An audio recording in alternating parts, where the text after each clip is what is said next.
Welcome to Wizard Team, a Black magical podcast for Black magical stories.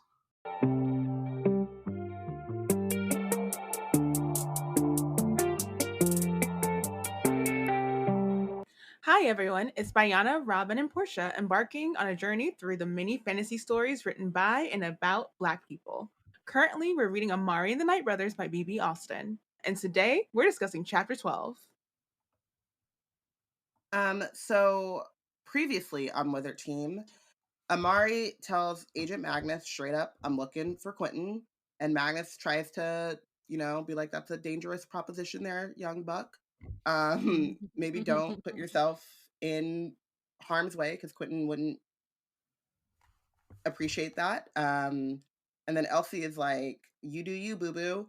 And so Amari, when looking to figure out what specialization she wants to become a trainee in, chooses to join the Department of Supernatural, or to try out for the Department of Supernatural Investigations.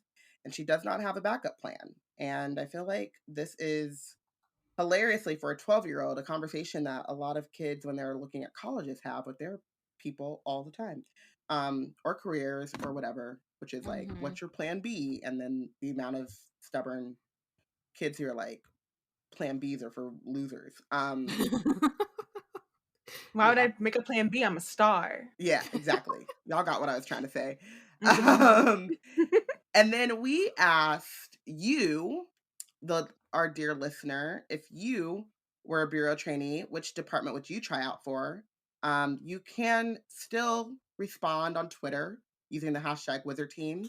On Spotify, there is a question in the descriptions if you're listening to this on Spotify, and you can just answer directly into Spotify and we will get that. Or on Instagram. And we're going to try to when appropriate and when we have a good question, throw out questions so it can be, the old interactive Wizard Team that we know and love. We always want to hear from you. So if you were a bureau trainee, what would you try out for and why? On Twitter at the Nikki Red said the Department of Magical Accidents and Catastrophes, so they could be like a witchy CSI, which I feel like that's a vibe. Like, I do not want to be probing whatever guts are left over at a scene. See, it makes me think of, do you remember there was another, I can't remember the name of that TV show. And it didn't last long because they totally changed. We watched. Was it Damage Control, right? That was what I was gonna say. Yeah, we watched the trailer or an episode of it. Vanessa Hudgens in it. Yeah. And Danny Pudi. And it was dope, and then they changed it completely, and it didn't last. But a supernatural insurance adjuster. Like, I feel like that would be cool. But yeah, I'm not doing the CSI. I'm not probing no guts. Autopsy, guts and stuff. I don't want to be on that scene, but I would do the investigating, insurance adjusting. I've been watching a lot of Ken Burns documentaries, and that kind of sense of going back and kind of unraveling what happened from a historical lens and stuff like that. Or I don't know, just kind of that would be cool.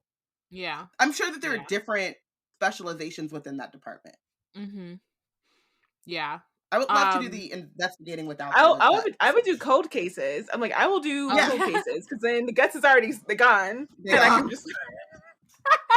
Hopefully they are. Hopefully there's no lingering remnants of body parts. And I'm like, oh no, that's not what I came here for. I just want just artifacts, not body parts. That's not my ministry. I don't do that. I always loved the Librarians, which if you guys have not seen that show, you should watch that show. It's such a wonderfully fun caper type of thing. And that's what they did. They went and found artifacts and solved mysteries, but there was no, or if there was, it wasn't, the librarians who were doing the guts. The guts were gone by the time they got there. They leave that to the natural world, or the known world, I guess is what we call it in Amari. And then at Life is Aisha said the Department of Unexplained, which I also agree. I feel like you can. It's a lot of it feels very research heavy and Or you sit around and you're like, nobody knows, who can say, I don't know, and that also sounds.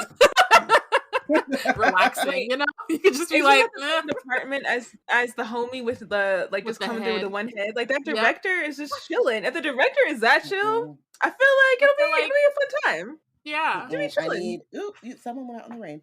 I need my directors to have their full body, so I'm trying to. He has his full body.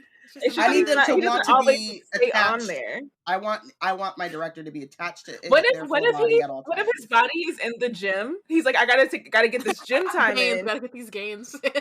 I gotta get these gains, and I gotta get these gains in my mind. I got 2 gains, so I gotta work on it one time. I don't got enough time for it just to do it all at one time. I can't do it. But if I drop my body off at gym daycare, I can get those, and then I can go. Good for y'all. That's not it for me, fam. Oh my gosh. Oh my gosh. Okay. Well, that was great. If y'all have answers, let us know. We'll also, like Robyn said, like we'll come up with other questions as we talk. And just like check out social media. If you're on Spotify, check that out. Use the hashtag Wizard Team. We want to know your thoughts. We want to like, talk about them. And yeah. Side note, this dog, it was her birthday last week. We had a party on Sunday. She got a lot of balls and fun things. She wants me to play, but I'm recording. But she won't drop the ball. She wants me to chase her, to grab the ball, to throw the ball. All while she knows I'm talking to you. She can see y'all. She can see me talking to y'all. Okay, back to the podcast. Ball is life. What about that? Do you not understand? She's like, I got like literally 15 people showed up and gave me balls, and it's raining. What do you help me out? She's like, come on. All right, we should get into this because a lot happens in this chapter. So much. So much happens in this chapter. It's kind of funny because we spent a lot of time with like setup, and now it's like, nope, it's time for. And if we were not reading this chapter by chapter, it would obviously like go a lot faster because this book is like very fast paced. But yeah, I was reading this chapter like, oh my god, there's just more things happening. Like it's a lot to think about. So there's also I think in this chapter the like setup of. So this is a series, right? That there's like a setup of like the wider supernatural world, and mores that like it's the first time I think that we really get like a taste of it, and I was like, oh, it's gonna be some shit. Like the amount of stories available in this like setting is just it's great. Okay, so after the presentations, they're given the rest of the afternoon off to get ready for the welcome social. So while everybody else is doing that, Elsie and Amari are like, we need to come up with a plan. Amari does not have a plan. So Elsie's kind of like, you were just gonna do it live? And Amari's like, yeah. This reminded me of my relationship with you so much. And not that, I feel Elsie so much in this chapter. Like, she's not that like I don't, because I also like Amari afterwards is like, oh, I do have a plan. I just didn't conceptualize it as a plan. Yeah. Where I'm like, we gotta write it down. Like, that's the thing. That's what makes a plan is that you've written it down. Okay. No, I mean, not necessarily. You can hold stress in your head. Yeah, you can like hold it in your head, but it just has to be clear. Yeah, and like articulated, I guess. Even if you don't say it specifically out loud, like you yourself have to know, okay, I'm going to do this versus I'ma just do whatever, just vibes. There's like intention behind your actions, not just like going blah. Yeah, because so far Amari's just been like, I'm here to find my brother. You know what? She didn't even plan to say that. She didn't even plan to say that. She was like, I'm gonna keep this to myself. No, I'm not. I'm gonna tell everybody. Here we go. But circumstances changed, so she flipped the plan. Adapted. But she didn't even think about it. She just did it. She was like, "Yo, I'm gonna just do it." Okay, something for my brother and my brother. I felt like that was well thought out. Find my brother. Find him. She literally just did it on the page. She didn't even think about it beforehand. She was just like, Find him. he's my brother. The goal is the plan. No. This is what I'm saying. I read that part and I was like, yeah, this is me in conversation with Bayana and Porshèa, apparently. Damn, Porshèa, I thought you would be more on my side. I don't know why. Because you got like 15 different plans up in the air at all times. Is that a plan? Yeah. They're planned. Is it 15 different plans or is it rolling plans at all times? It was just synchronous plans happening. Just it's rolling. So Elsie pulls out her whiteboard and is like, all right, let's get to work. So step 1 is to come up with a plan. Now, I wouldn't have been that, I'm like, nah, see, that's a lot. I wouldn't need to do that. But I understand the shade, and I appreciate that part. I appreciate the shade of writing that down. Yes. So then step 2 is to find out what the Bureau already knows about Quentin's, Vanquish's disappearance. They're like, we're going to find, because Maria is also missing. So yeah, I also, find out, appreciate this part because you kind of forget. So Elsie is like a Vanquish fan, right? She's got them on her walls, and she so to her, Vanquish is missing, but to Amari, Quentin is missing, right? And I think Amari understands that to find Quentin, she is going to find Vanquish, but I do kind of like having that kind of written out in it is you, but there's a wider, more than just it's more than just Quentin. Because sometimes you be so wrapped up in how something affects you personally that you forget that if other people are also affected by this in different ways and stuff. So yeah, definitely. And then that's the moment when Amari does realize she did have a plan. Like Robyn was saying before, she just hadn't really articulated it yet. So step 3 is to use what they find out to launch their own investigation. And so Amari does kind of say we're going to be on step 2 for forever is what she says, which makes sense because the Bureau is not just willingly giving her classified case files and is here, this is your job now. They're gonna have to find weak points and places to get information from. They're gonna have to sneak around. They're gonna have to it's gonna take some time to figure out what the Bureau knows before they can move on from there. So but this is why Elsie is so important, because she makes the point that there are some kids that we know who are closer to the investigation and have a vested interest in it, so they probably are also trying to figure out what the department knows, and they got an easy access to the department, so let's go talk to them. Yeah, so they're gonna go talk to the Van Helsing twins, which I will say though, at the same time, it's a good idea from that, from their perspective, I guess, but it's also if you have really classified information, my thing, no, they don't have any other endpoint, which is which sucks, but it's also if you as the director of the Department of Supernatural Investigations are have all this classified information, why is it that your kids they shouldn't know anything? You know what I mean? And it's not that, and we don't know yet if they do or not, but it's more just I mean, maybe they, they're around. They could overhear something or whatever. But it was just for me. I always take it more when I first read this, I took it as because especially when we get a little bit later into the chapter, that they thought they would Elsie thought they could be in cahoots.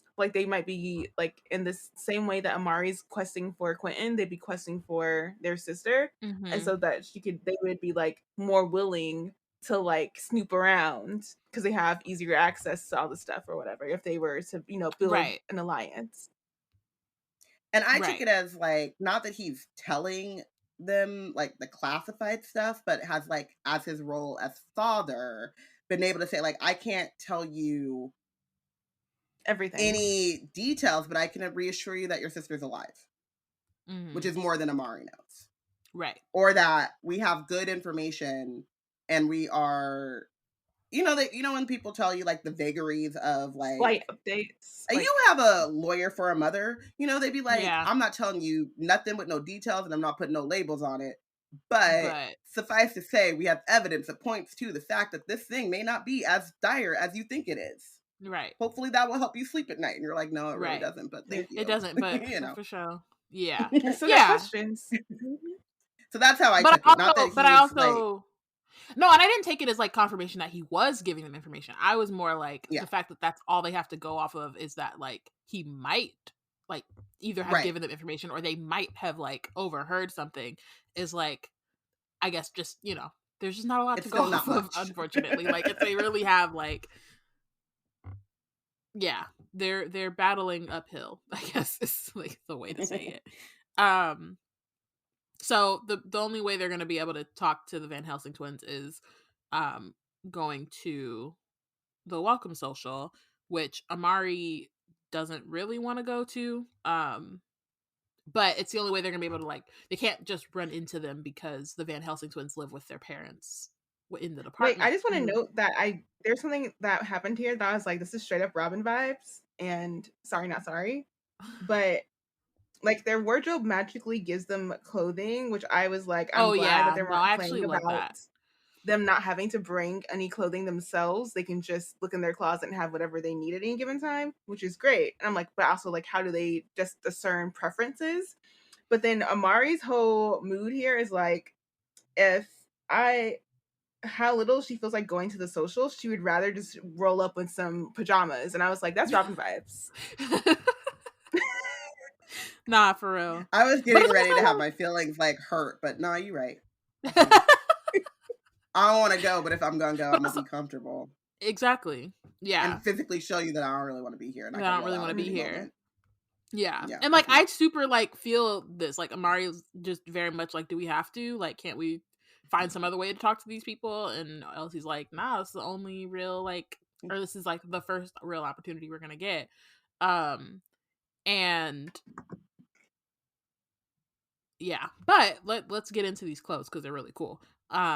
So Elsie's looks like she's wrapped herself in sparkling blue ocean, and like literally not like, oh, it's like when I first read it before like the description came, I was like, oh cool, it's like ocean blue, but like nah, waves ripple across the fabric, and a school of bright orange fish zip around her waist, and the water looks so Hunger real. Games. Yeah, yes, it is. It is giving Hunger Games. Like that's just dope. And then Amari's looks like it's made out of actual clouds, which I just think like Madame Du Bois is really out here. Mm-hmm. And outfitting all these children, I think it was like 100 something in that auditorium or whatever. All these children coming through in couture with new outfits. Like that's wild. She busy. But then so it's like a running theme for Amari right now is that she doesn't really want more attention. And so she doesn't want to wear that because she feels like she's going to stand out, on top of the fact that she has the Moonstone badge. But Elsie's like, you're taking it the wrong way, because Lara and her friends love things that get more attention than them so that they can get more attention. He's like, you're a magician with the Moonstone badge, is like why they'll want to hang out with you, which is not like a glowing description of this girl, like already from jump, where it's just like she does not sound like somebody who I would want to be friends with. But very in this situation, yeah. But in the situation where you're try to get information from her, you use what you can. So she got to get what she wanted. Yeah. Yeah, you leverage your celebrity to get what you want, and I thought that is also like, a quote from Players Club, so I'm sorry. I also thought though, like in general, that does not seem like a ringing endorsement of them in like life. Like you don't want to be friends with people who want to be friends with you because of what you can bring them or spotlight. Absolutely. Yeah. Influencer circles. I want to yeah, and it's like and it also feels like so you're very easily replaceable, right? So like right Mhm. now Amari is like the thing that everyone's talking about, She's the but current it girl. yeah, but that will Mhm. only last for so long or whatever, and then all of these like friends that you think that you've made are going to like could potentially disappear on you. And I just thought like for that age group, I feel like it's really important to kind of say that like that's not a good foundation at Yeah, all. absolutely. Absolutely. Um so they get dressed and then they take the opera singing elevator named Luciano up to the special events floor. Um and so they go into the ballroom and the theme is Winter Wonderland, which they meant because there's like all these trees are covered in snow. There's ice sculptures, dancing penguins, laughing polar bears, sorry. And then they have like kids dancing in midair, which honestly I I feel like I would want to No. do that. I'm not like really a daredevil. Like my best friend will go like has jumped off planes and is like, I'm doing a boot camp obstacle course. I'm gonna swim across the bay, whatever. Like all these, she does those things, and I'd be like, good for you, have fun. But like Call me when you get there safely. literally, I'd be like, you good? Okay, Did you make good for it? you. How'd Yeah, it and go? she exactly. I'm happy for you. That's kind of how I feel, um but I feel like I would want to dance in midair. I feel like it'd be like a cool thing to do once, especially if I'm like low enough to the ground, like Mhm. floating. Like that feels like it would be fun. I could do like a Casper float. I could not do any higher than that because I'm afraid of heights. Mm, And I would probably topple over because of my fear. I would just look over and be like, okay, I'm gonna die now. done, over with. Yeah, Have and like that's a the thing. baby Like panic attack. I'm not That'd be good. afraid of heights, but I definitely get like when I'm on the edge of something, or like if I people get stand on the vertigo edge real of the bad. if people stand on the edge of the BART platform, I get really nervous. Like I can't look at you if you're standing on the edge of like the train platform. Like it makes me so It's like just like it's freaks a me out. higher So it's like probability of something will go wrong. You're just yeah. increasing your like I'm not scared of I don't know. I used to be terrified of bridges, but then because I lived in the Bay for so long, I just had exposure therapy of bridges.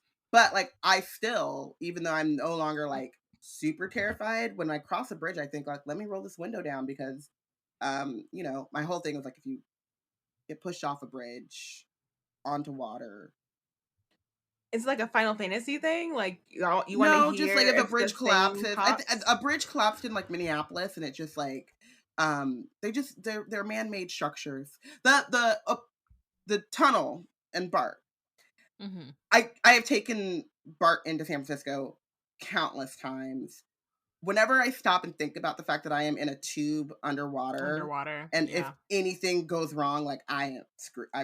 We're just dead. Like I still do it. I'm not scared of it, but like I am acknowledge the fact that like it's riskier than Walking. not.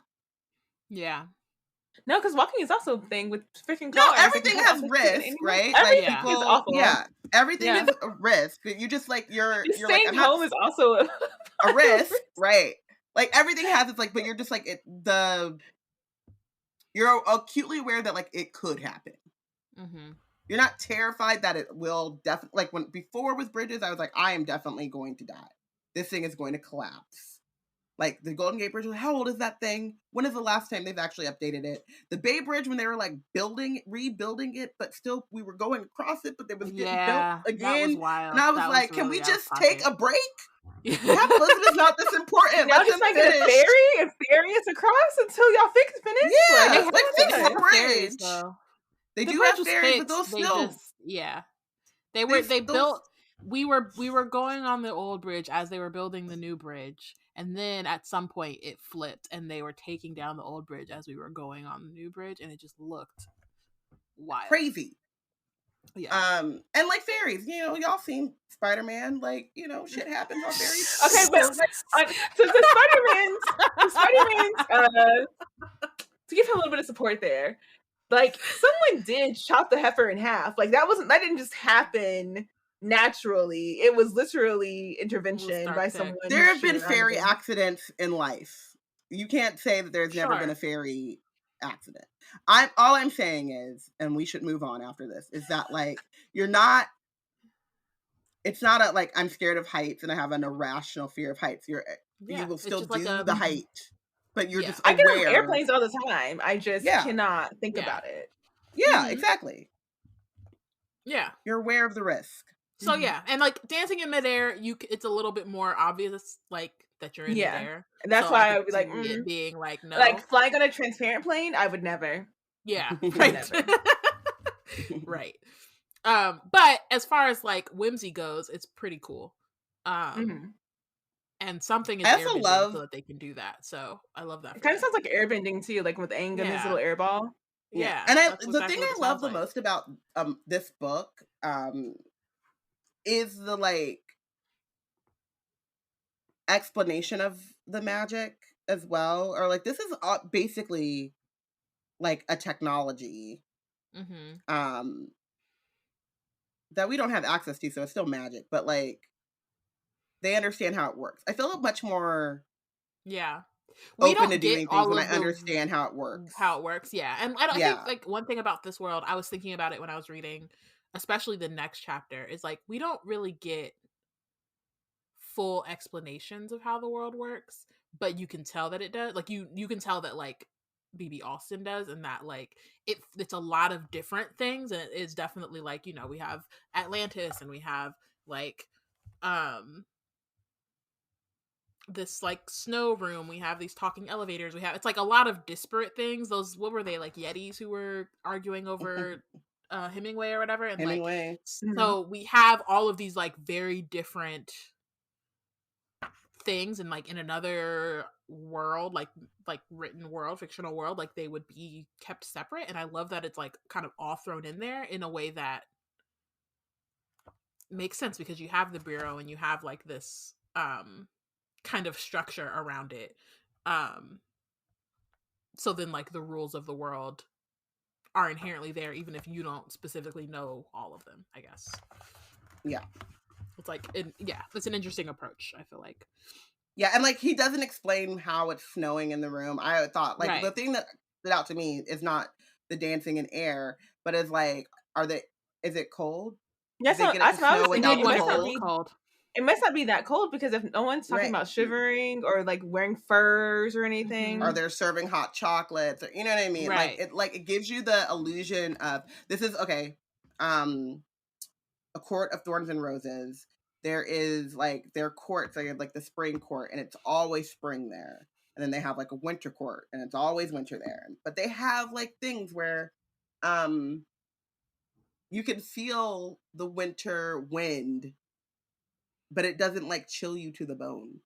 Mm, Like you can tell that it's cold, but because of magic, it just doesn't like affect you yeah, when you're in the court. But if you were like out in the wilderness, you gotta, be prepared. bundle But up. like there's magic in the court that is like you get the beauty and the you get the like highlights of this weather Yeah, season, whatever, the aesthetic. without the aesthetic. Exactly. Thank you. You get the Yeah, aesthetic of it without the like reality of I'm freezing my ass off.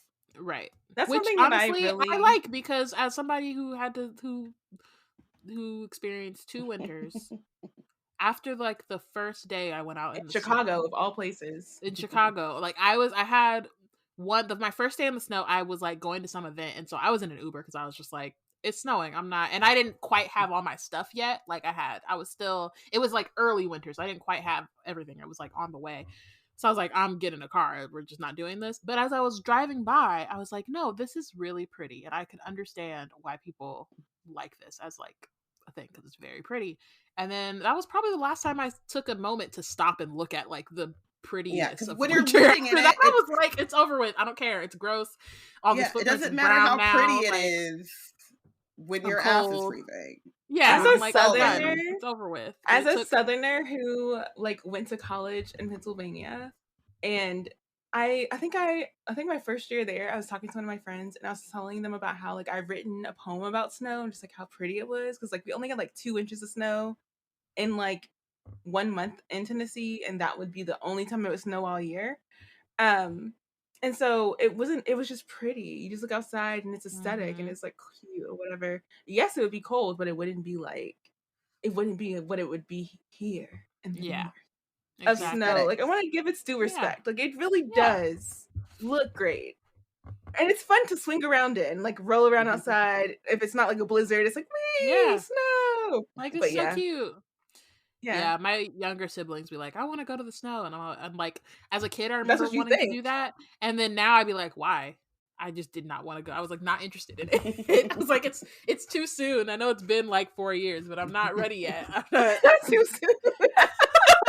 It's like, funny because like you were traumatized by like Chicago weather, and then in the book I have noted like that Amari is traumatized from like being an outsider from her time at Jefferson Academy. Mhm. As she talks about like why she doesn't want the spotlight on her while she's at the dance, and I'm like, it's just the trauma. Like it's so sad that like you can be traumatized by weather and people making something that is really cool about you sound really derogatory. Mhm. Yeah, That was a good segue because we definitely I need love to that get back segue. into this. But yeah, I definitely was thinking about that too, just like also I thought it was interesting that um she kind of like, and I may have mentioned this later too, I can't remember, or like written it down later too, but like she was kind of talking a big game when she was talking to Magnus, and not that she was lying. When Magnus was like, you're gonna have to, like, people are gonna judge you before they know you, and like it's gonna be a lot harder with you group, and she's like, yeah, it sounds like, you know, Every what day. I yeah, it sounds like every Every day. day or whatever. Yeah. And so like she's right, but I think like as we go through this chapter, we also see like it's not that it doesn't take a toll. Like you're whether you're used to it or not, and like whether you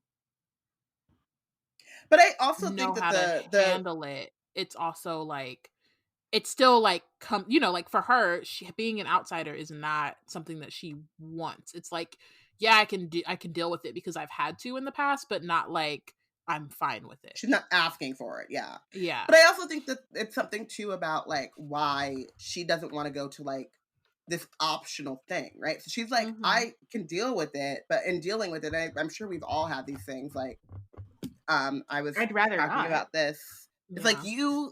you try to control when and how you have to deal with that, right? So like when Mhm. it Mhm. comes to I'm not if I know that I'm gonna feel like an outsider, I've been at schools where I'm like, I don't fit in here or whatever. It's like I'm not going to the optional social thing. I'm gonna stay at Right. home and like cozy down and I will see you when I have to see you. I'm gonna I would Mhm. minimize yeah. those interactions Interactions. Yeah. to to where I can fully one prepare myself to those those things are usually like in a classroom or something so there's less opportunity to like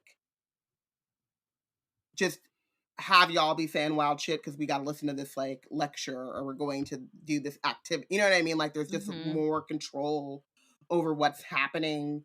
um and I think it's interesting because that's how Amari is okay with it, right? She's like, I know Mhm. what to do. I know what coping mechanisms I need to Mhm. survive at Jefferson. I don't think she would be going to like the Jefferson school dance. Right. I feel like for me, I was interested in being part of social gatherings, even like I think part for a lot of different reasons, but I feel like most of the time it came like the Black community way of being like, who all gonna be there? Like if I Mhm. know that I've got at least 2 to 3 people, because if I can't have one, because if that one person leaves me, then I'm Then effed it's up. over with. But if it's at least 2 to 3 people that I can hang out with during the thing, then I'm fine. And I feel like this is similar for Amari here, 'cause she only has Elsie. She doesn't have anyone else Yep. here. And I can totally see that being for her. Like she needs to know that she has someone to support her. That they get, if they happen to get separated at some point, she will still be okay because she'll have someone else to be there with. Like that's not truth to this right now. So she doesn't even have anyone else like in her, and that's what's I think we keep getting that in this chapter, and whenever like we just see like how little there is like Quentin was the person who nominated her, but he's not here. And her mom can't know. and all these things that are being said to her, if they said it in front of her mama, they would never, like, they wouldn't get away with it, right? And so it's like all she has is Elsie, and even though Elsie's a great friend, she can't be everything that Amari needs in this moment. And so I can see that, like, she's trying her hardest to draw on what she knows about surviving these like hostile situations, because she didn't really have a bestie like Elsie at Jefferson. So that's like she has a leg up. She was on her own. But it's still not enough for her to be like not clearly bringing that trauma into it with her. Enough that where she's like, I don't even want to go. So Elsie points out Lara. They go to talk to her. Elsie says, be confident, and then also says, whatever she says about me, just ignore it. We don't want to blow this chance, or we can't blow this chance. So again, another warning, like, we kind of are about to find out what Lara's like, but these are not glowing recommendations for this person. She's trying to prepare Amari as subtly, yet like she's trying to keep Amari from being like, F this, no. Because Amari, the thing is, okay, Amari fights, like, and that's one of the things, like, Amari is like very like chill, but if you push her, she will throw hands. So like, okay, so also okay, go ahead. No, I'll get there. Okay, so they go up to her. Lara sees Elsie and frowns and is like, what do you want? Please tell me you aren't here to beg me to be friends again. Not begging. Which is like, again, this girl already is a no. For immediately no. So then Elsie is just like, I just thought you'd like to meet the Amari Peters. Now all of a sudden Lara lights up. She puts her arm around Amari's shoulder, snaps a selfie, which is like, no. Brushes past Elsie like she's not even there. Like, she's not even there. Puts her arm around Amari, snaps a selfie. Doesn't even say hi. Like, just doesn't does ask that. for consent. Like, I just remember, doesn't ask for like consent. a couple weeks ago, didn't Bad Bunny throw somebody's phone like into the water because they were acting multiple like phones? Because he was like, I think he was like walking down the street through a phone. He was in a club through a phone. Yeah, like, just what about my face? But like, again, ask consent, you a-holes. Like, ask for consent. She's like, I'm Lara Van Helsing. You may not know this, but your brother and my sister were partners. And so Amari's like, they're famous, because she doesn't really know what to say, because this is there's a lot to happen. Why would I not know that? Like, I also think about what Porshèa said, like, when we first met her father, Director Van Helsing, of like, the first thing that Laura does is play off of the like, you know who I am. Kind of. Yeah, not only that, but like the accomplishments of someone else. Yeah, my sister and your brother are partners. That's what I got to do with you. You seem horrible. Right. Already. But also, like, my sister and your brother are partners. Like, you understand enough to know. That's why when I say what I say about Laura, please know that it's coming from a place that Laura knows exactly what she's doing. She's no one's. She is no one's puppet. Insofar as, like, she knows exactly what she's doing. Because you're gonna ask me, I don't know if you notice, because I don't come from this world. You know that Quentin didn't give me a heads up. You know that I'm just coming in here, like, pulling it all together as I go. So you know that much to qualify what you're about to say to me to brag about your sister. At the same time, like, we'll see where conversation goes. Like, yeah, I don't have any qualms about reading this little 12-year-old girl down. 100%. Let's get into it. So she's like, so she kind of like pushes Amari to introduce, so that she can introduce her to your friends. Amari's like, I want to talk to you about Vanquish, and Lara's like, just come say hello. It'll take 2 seconds. And then we can talk all about my sister and your brother. And she just kind of like pulls Amari along with her to go talk to her friends. And then like leaves. I think Elsie leaves, but just kind of doesn't even worry about her and is like, don't worry about Elsie. We used to be besties like forever ago, but that was before she went and got boring. I mean, come on, a rare dragon who can't even shift. Anyway, you coming? Like, just Like, But doesn't not that only make did Laura you sound like a collector? Like she collects Yeah. people for like she's 100%, like yeah, I would have hung out with her if she would transform. Then I could be like, ooh, I have a dangerous friend who can become a exactly. were-dragon. Ugh. And it's like, you're like, First she's off, you're a horrible. child. And Amari is about to tell her about herself, but then she remembers Elsie's warning and is like, okay, let me, like, but again, like, she's a good friend, so she was about to be like, are you kidding me? Like, this is trash. But I Laura also also want to point out knows. that how good of a friend Elsie is, that she's like, Mhm. I already know, like, one, don't blow this chance kind of situation. don't blow this chance, right? Like, Laura is terrible to me, but we're not going to avoid her because she is possible. Like, if one, I Like know that's the how way we that can she. get to her Mhm. because you Mhm. are the Amari Peters, and I know that that's the kind of crap that's important to Laura. But two, I don't care what she says about me. If we get some information, then we could talk crap about her after we get what we need to know. Mhm. But Laura And also knows that she can talk all the crap she wants, and Amari's still gonna hang over with her because she knows that Amari needs the information that she thinks that Laura has. Like she knows that, like because Amari was straight up with it and said that I want to talk about Vanquish. So Laura knows that she has Amari tied to her for as long as she can keep her over there with a promise that she's going to talk to her about Vanquish. Mhm. yeah, So Laura goes to her friends and is like, meet my new friend Amari Peters. friend. And just like, you just met, but Oh, can okay. I tell you my other And note for this whole section is that it feels like a decom frenemy kind of Oh, situation. yeah. Like, yeah, hi everyone, arm around the person. Let's meet my new friend, and it's like a very yeah, decom. Like I can. It's very much when Xenon got to Earth and that one yeah, girl was a hater. Mm-hmm. was a hater because she knew that Gregory was looking at Xenon. Mm-hmm. Wow, that Mm-hmm. just came straight down.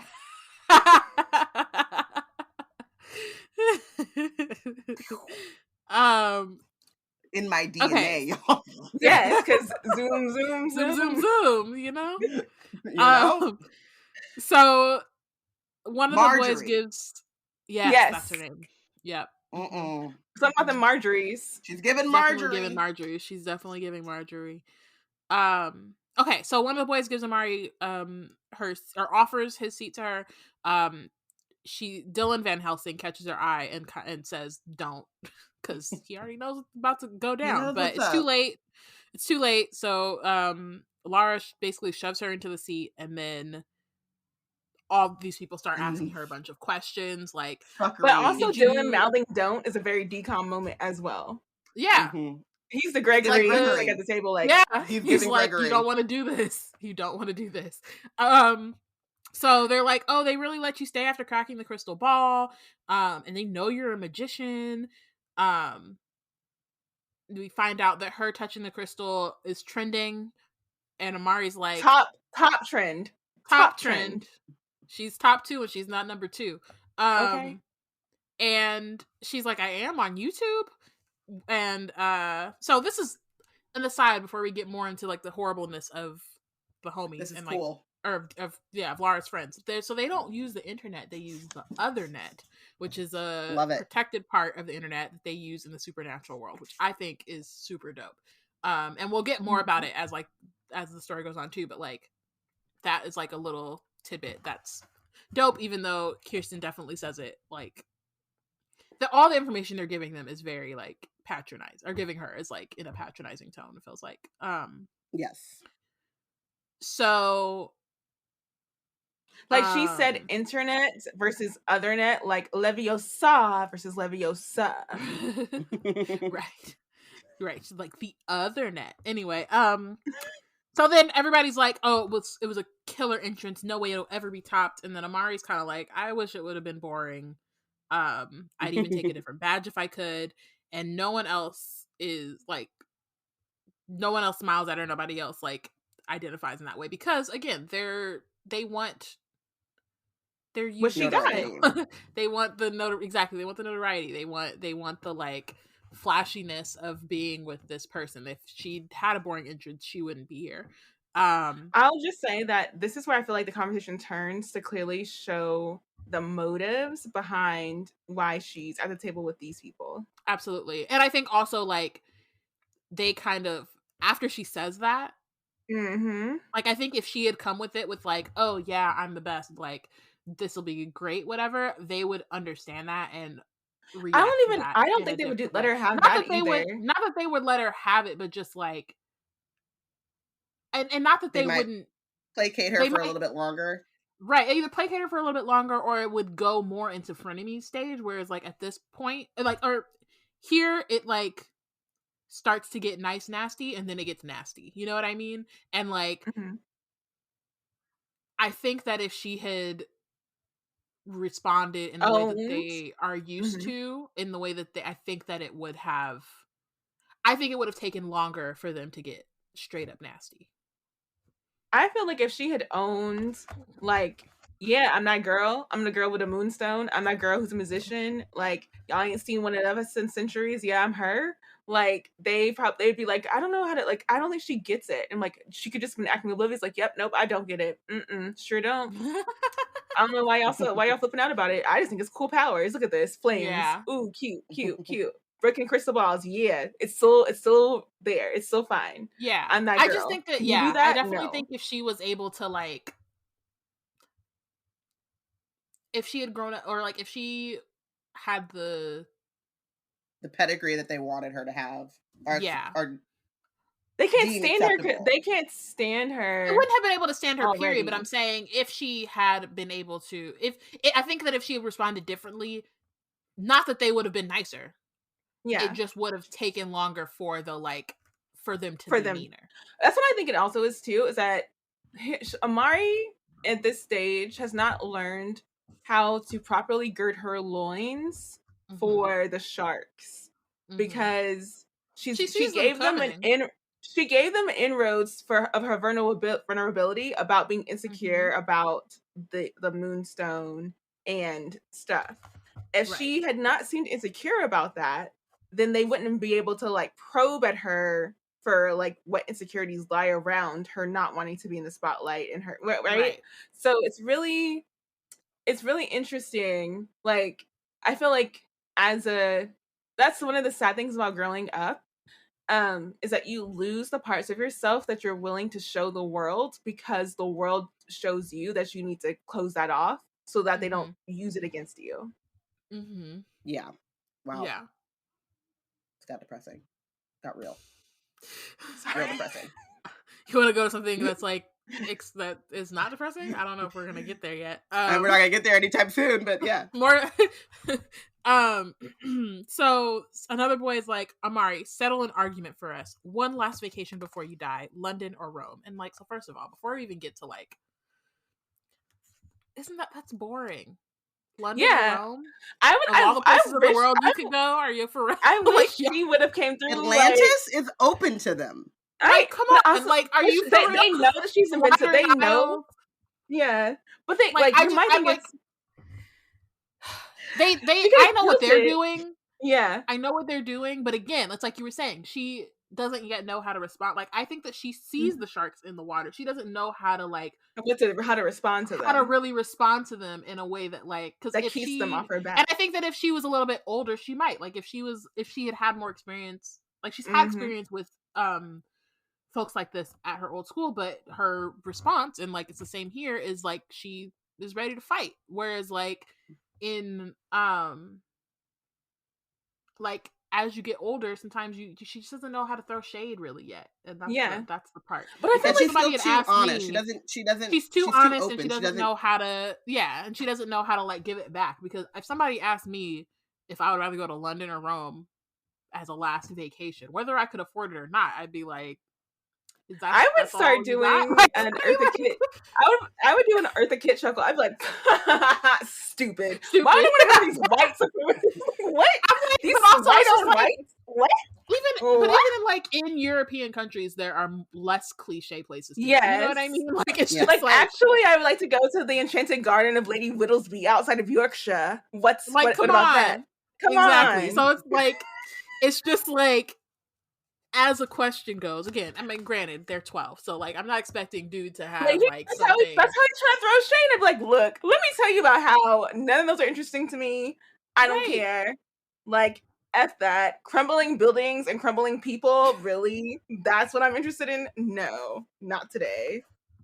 Try So, harder. yeah. Try harder, little kid. Try me. Try me harder. So then she's like, I've never been to either, and he's like, oh, I bet your people are yacht people, right? And you're like, are you for real? You're not a yacht And person. he You knows cannot what afford he's a yacht, doing. child. What do you I'm mean? sorry, He he knows knows what what he's doing. You're 12. He knows what he's doing, but like kids are hilarious to me. It's like Ami when she's like, oh, you know what we should get, and like obviously this is on a much smaller scale, but when she's like, oh, we should get boba or we should go buy this thing, I'm like, we are not doing this. Like you are have not no a money. yacht Your person. money. Your Where are you parents, driving? like your parents might be yacht people or your parents might be going on vacation to London or Rome. You are along for the ride. Like this is a different situation. Like, so it's just, it always cracks me up that like this child on top of him being nasty, but like this kid being like, oh, your people are yacht people. Like, no. So Amari is like, my family isn't rich. She says her mom is a nursing assistant at the hospital. I also want to note that the kids, I'm sorry, before you get to that part, there have to be enough kids in the bureau who are like middle class, working class kids. Like these are not all of the families that work for the bureau have to be making like that amount of money to be doing these kind of trips because like there can't be enough bureau jobs that pay. If there are, like if they have universal basic income in the bureau and it's all a good salary, I'd be very surprised. Because no, but I think that this hierarchy exists. Like these are Laura Van Helsing's friends, right? Like there is, but I'm saying like legacy tier. Yeah, but they're treating her as if everyone here is from at this level, and I'm like, that's why I know they know exactly what they're doing because it's like you have interacted with kids who do not come from your income bracket, and you know Amari is not from your income bracket. You know it, but I'm not on purpose 1,000% convinced that they wouldn't treat those other kids the same way. I think that like partially, I'm not saying they wouldn't. I'm saying that they're treating her this way purposefully, knowing how other working class kids have responded to them treating them like this. Like they've done this. This is like their MO. Yeah. So one of them is like, aren't nurses already assistants? Because again, just horrible children. Belittling like, anyone that's serving anyone else. Exactly. And so someone's like, if your family is broke, how did you and Quentin get in? Like I'm saying, how does that equate? Not everyone at the bureau is rich. But so then we get into this. So Lara's like, Quentin wasn't a legacy kid, he was merit. So we find out that most people in the bureau are legacy, which means that their parents or whoever has been in the bureau. But if by merit, it means you did something noteworthy and then were invited. So that's how Quentin got into it. But most of the kids can trace their family history in the bureau for hundreds of years, which is, that's how colleges are as well. The Ivies. That's true. Them. Very much so. It's just it's like very elitist, and so it's like and we've talked about it already, but just like the fact that like Amari is just going from one elitist institution to another. Exactly. And so okay, yeah. So then Kirsten is like, merits are basically what the bureau does to fill leftover seats once the legacy nominations have all been sent out.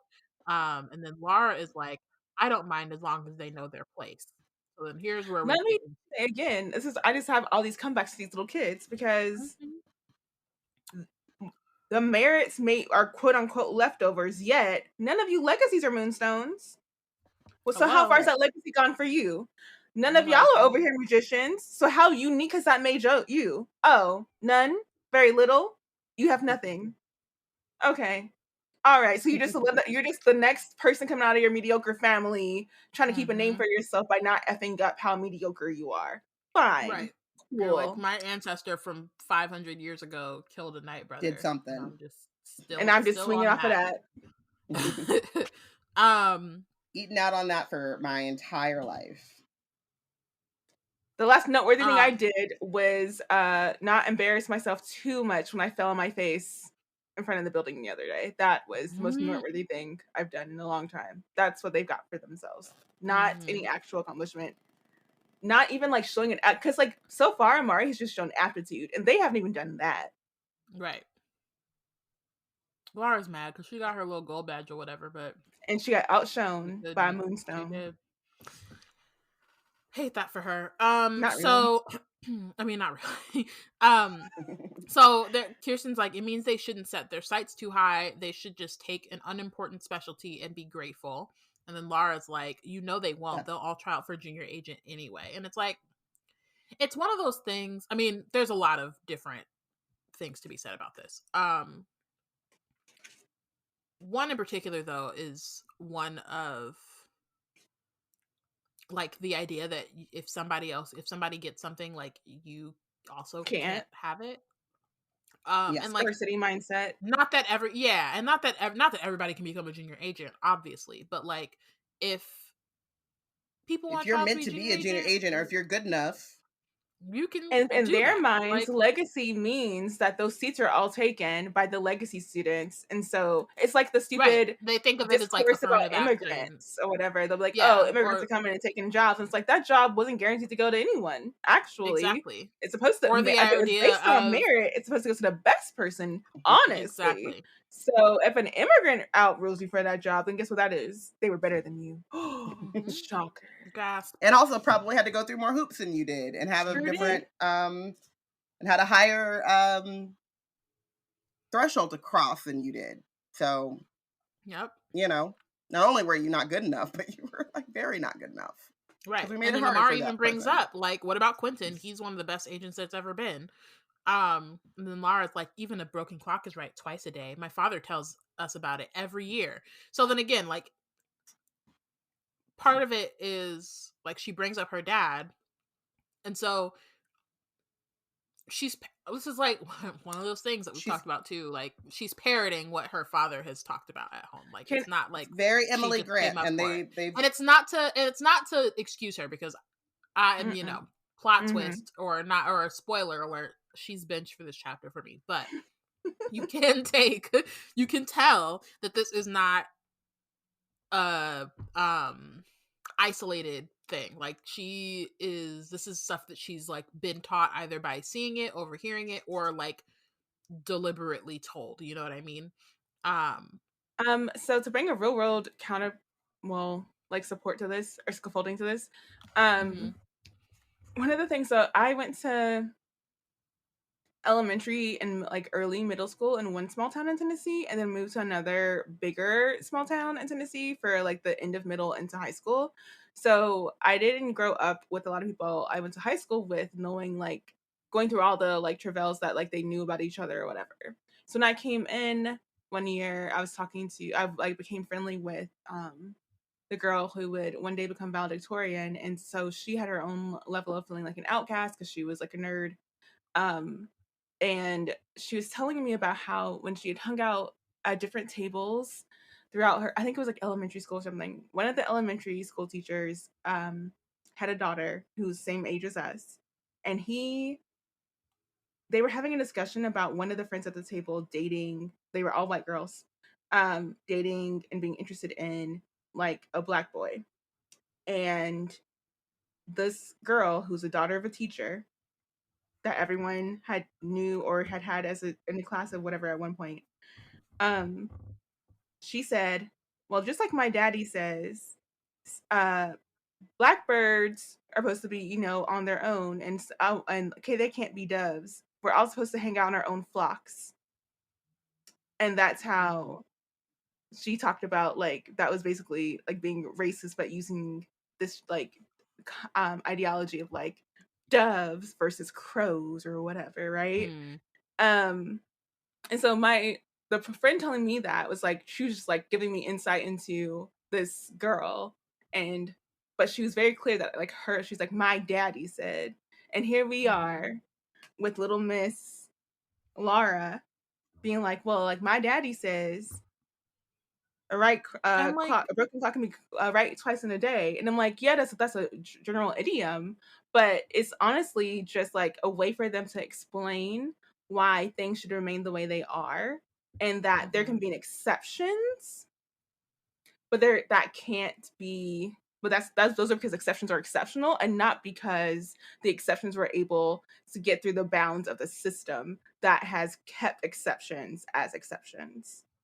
Right. I mean, the system relies on exceptions because if you don't have that faith that you might possibly be a Quentin, then you'll stop giving your labor, which we're seeing now, right? We're the quiet quitting, which is basically just fucking boundaries and like people not, companies or corporations railing against the fact that they can't hire people because people don't want to accept poverty, starvation wages is because like we're more and more people are waking up to the fact that the exception is only there to give them something to strive for so they continue to participate in the system, right?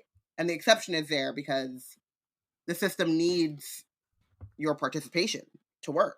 But also from the system point of view, right? People who benefit from the system in place, exceptions exist to one for them to pat themselves on the back because the system isn't all that bad if the exception can make it through, but also to keep them like, I don't know, basically like keep them from mobilizing too much about changing the system to be even harsher, because at least the system is still functioning in a way that they agree with, which is the majority of the people who get gains from the system are continuing to get gains.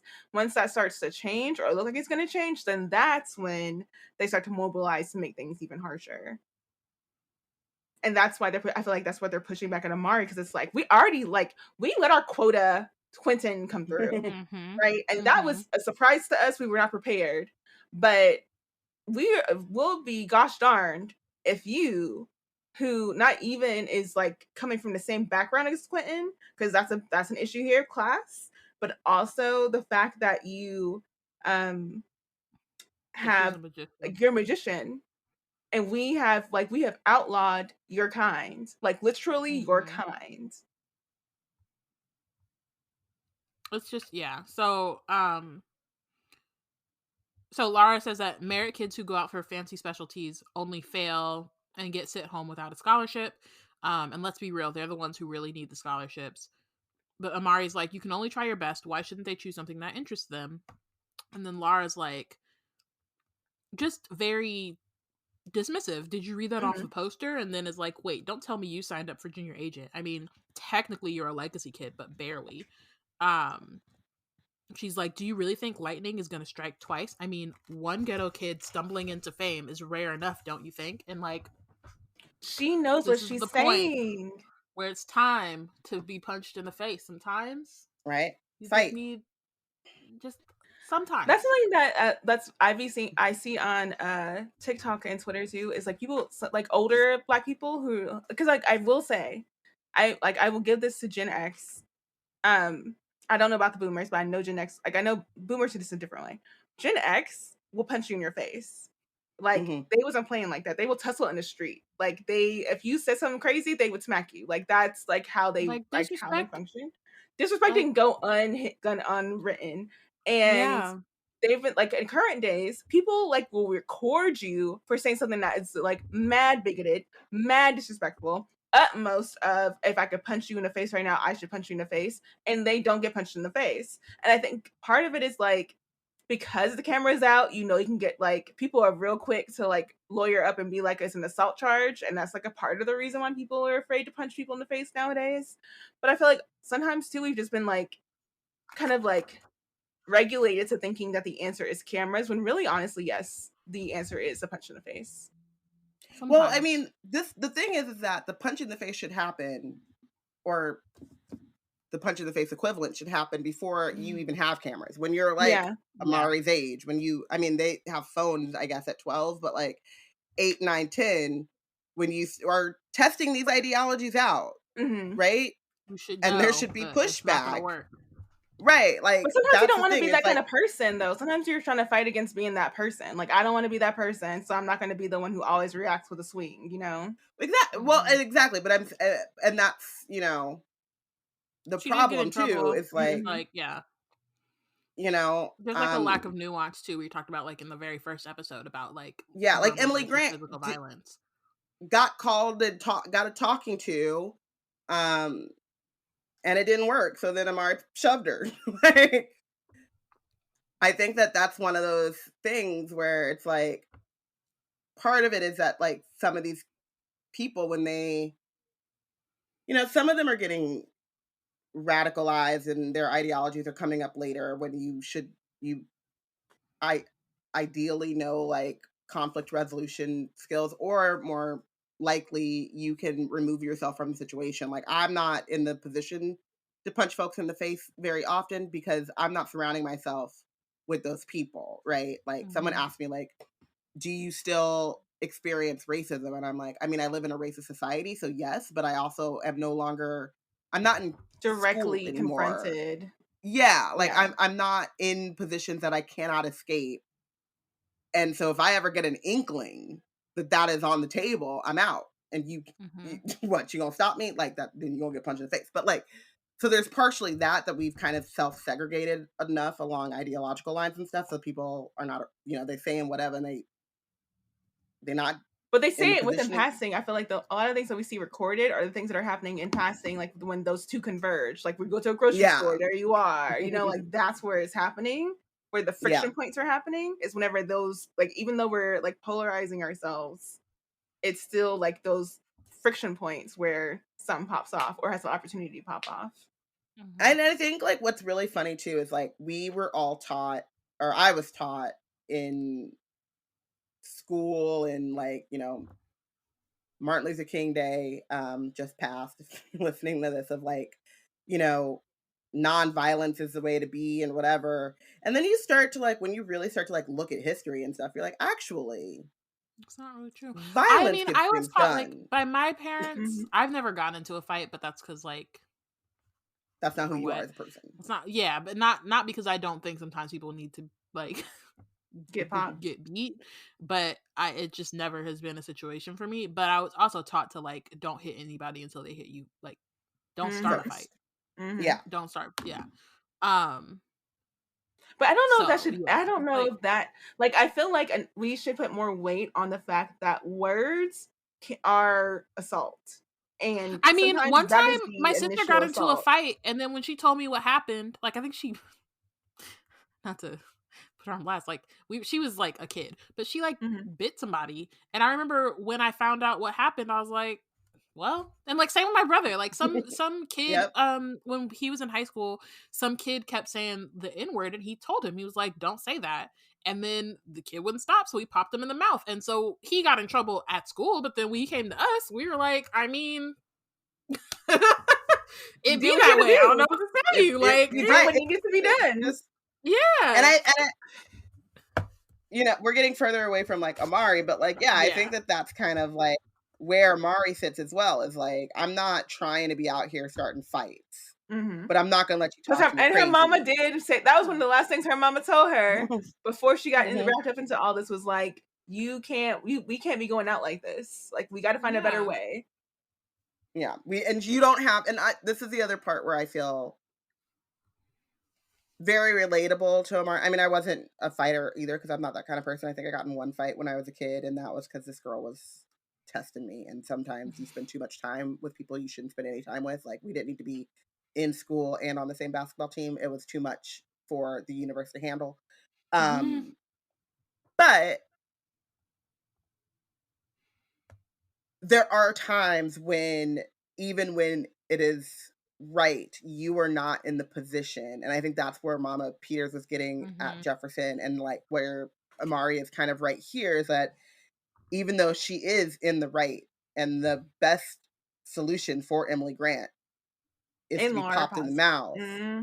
For Laura, Laura, I mean, sorry, Laura Van Helsing, the best medicine, the best remedy for her is for someone to pop her in the mouth. That is actually like a public service. Amari is not actually able to be that person because she's not protected. Yeah, and it's like, that's the thing too, is, and that's why I say these kids are highly aware of what they're doing, because Laura is under, like, she's able to be talking this mad stuff, accruing these friends who are also in this. I noted throughout this that like that whenever Amari first pulled up to the table, all those kids there looked bored. Like they were sitting together, they're a friend group, they've been together, but they're all bored of each other. They're all finding each other boring. Like they're boring people themselves.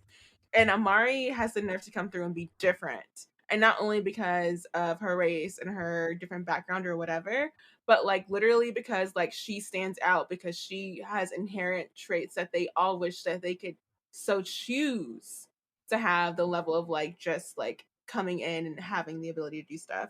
And so I feel like part of them, if they were really trying to collect her, they would try to like be in on her shine.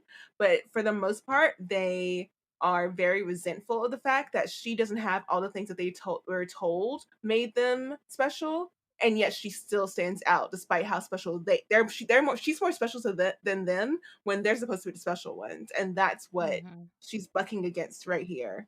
It's this whole system of like, you're special, but you shouldn't be. And we're going to put you in your place before you get any ideas about how special you truly are. Hey there, Ryan Reynolds here. It's a new year, and you know what that means. No, not the diet. Resolutions. A way for us all to try and do a little bit better than we did last year. And my resolution, unlike Big Wireless, is to not be a raging and raise the price of wireless on you every chance I get. Give it a try at mintmobile.com/switch. $45 upfront payment required, equivalent to $15 per month. New customers on first 3-month plan only. Taxes and fees extra. Speed slower above 40 gigabytes on unlimited. See mintmobile.com for details. It's a new year, and we're so excited to bring you all kinds of nerdy and creative content. But we can't do that without your support. Becoming a B&C baddie helps us with the general upkeep of our site, upgrade equipment, and invest in the team's creative development. Go to help out your favorite nerds and stay for cool perks like monthly live streams, behind the scenes, and bonus content, and more. If supporting Black creators sounds like your bag, you can sign up at www.patreon.com/blacknerdscreate. Okay, so back to Lara being the worst. So she's like, fancy badge or not, you don't even have a supernatural ability, not a real one. And then Amari is like, I do. And Lara's like, so show us. So Amari just sits there as everyone else is starting to laugh. Lara's like, how tragic. And Amari stands up and is like, leave me alone. Or what? You and your disgusting magician friends will sick your nasty hybrids on me? You shouldn't even be here. So again, it goes from like nice nasty to nasty very quickly. Because Lara doesn't actually like, she wanted to show her off, but now it's time to like, there's like a fine line between showing somebody off and then humiliating them. And so I feel like at this point it was, I don't know that she actually wanted to show Amari off. I think she just wanted to show them that they could put her in her place. Right, but that's still like, that's what I'm saying. Like it's like showing off what she can do to her friends, I guess. So Amari's like, I don't hear Lara's voice. I hear Emily Grant and her stuck-up friends too. She gets angry, and then the table erupts into flames. Everybody's, freaking out, and Lara calls her a disgusting magician. I just, again, it's justified to me. But Elsie pulls her away because she's a good friend who doesn't want Amari to get sent home. Do we have immediately? We're not doing spoilers, right? No. Okay.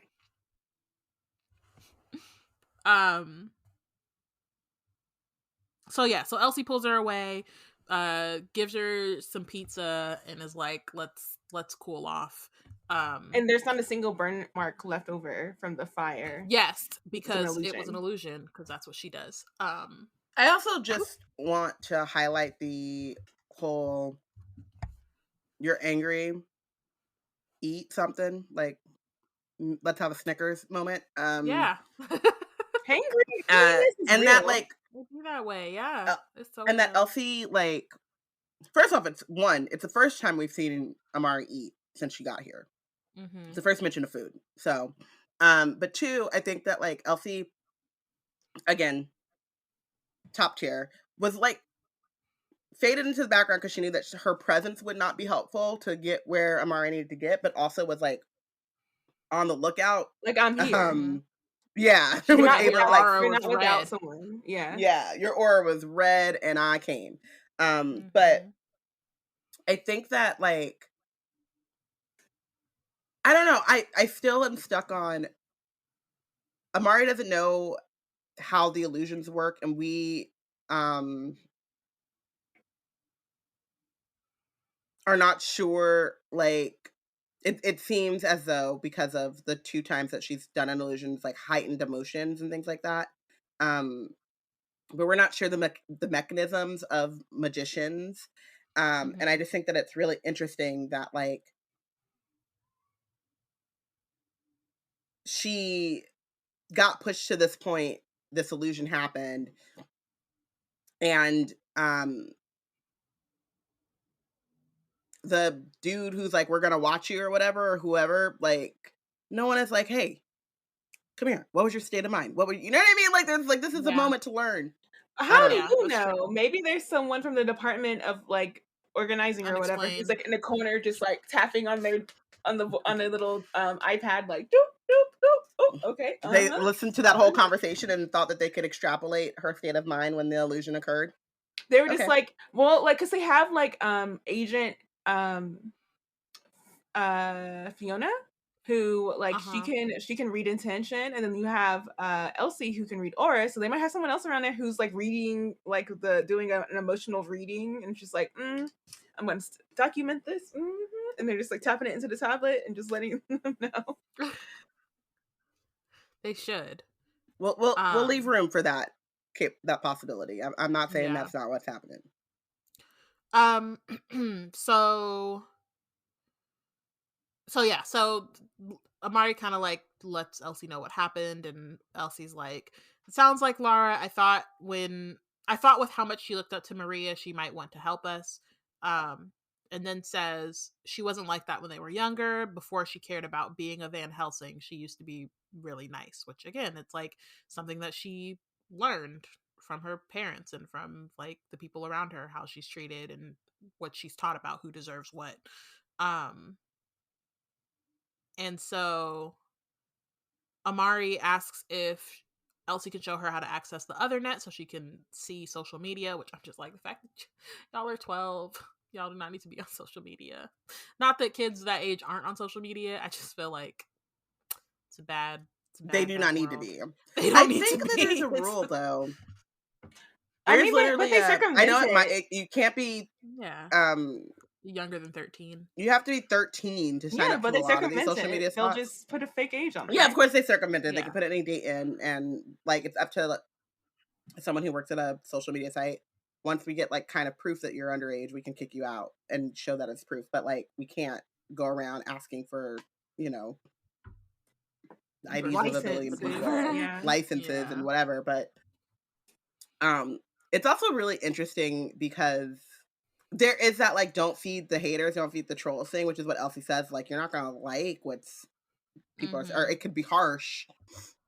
But Amari is like, I gotta know what I'm up against, and she's gotta know, and she's like, I want to show everyone the real me. Like, I want to have a different narrative. Control the damage control. Which I feel like is fair.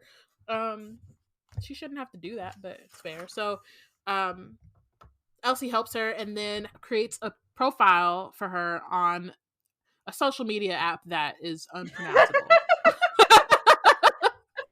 Which, honestly, I think is hilarious. And she's like, so Amari asks, like, and I don't mean that, like, figuratively speaking, like, it's literally unpronounceable. Amari asks how to pronounce it, and Elsie's like, humans don't have enough tongues, so it's not. I love it as a device by the writer. I think it's a clever writing device because most fictional social media sounds like very like dinky. Like, it just, like, it sounds like you, like, you can try, but there's not really a great way to make social media your book, your yeah. It just like my face, and you're just like no. But so also, it's really, like, clever, I think, for him to have used this, like, as, like, a way to circumvent how, like, the trap of trying to make social media that you create in your own world fetch. He doesn't even try. He doesn't try to make it fetch. He's just like, I'm gonna make it where nobody can make it fetch. Like no one can fetch. Key smash. Also, we're not gonna have any like pop-up brands coming after my intellectual property.